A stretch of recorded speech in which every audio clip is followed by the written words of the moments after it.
Before we start, let's brush our hair just like that. And then mag-ponytail tayo. Kumuha kayo ng 3 ponytails para ma-secure ang ating hair bago ito gupitan. Just like that. And then i-move nyo lang ng kaunti kung saan nyo gustong putulin yung hair nyo. Yan, ganyan.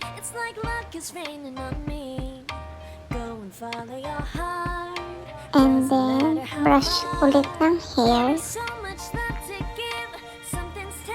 And then, i-divide ito sa 4 na hati para matrim natin ang ating hair. And then, lagyan ulit ng ponytails ang ating hair to secure it.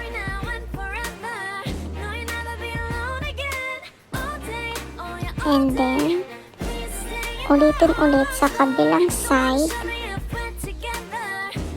Just like that. And then, trim it.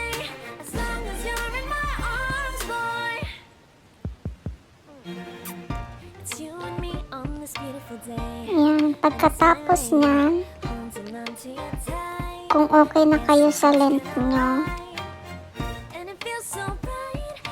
iponitin nyo ang inyong hair sa harap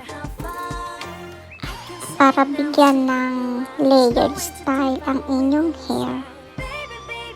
Yan, ganyan.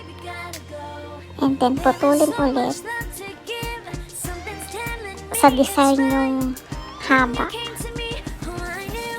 And then hatiin ulit sa gitna. And then i-ponytails paharap. Ganun ulit. Ulitin lang kung ano ang ginawa nung una.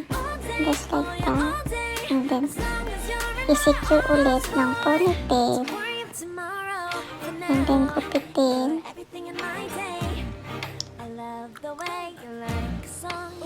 And then straight. And then after that, kung okay na kayo sa length nyo, sa gusto nyo ng length ng inyong hair, i-planchahin nyo na para makita nyo ang style ng inyong hair. Lagyan ng konting wavy sa dulo ng hair nyo.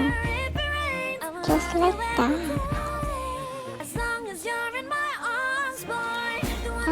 Pag okay na sa inyong pagplatcha, makikita nyo na ang style pag ganyan ang ginawa nyo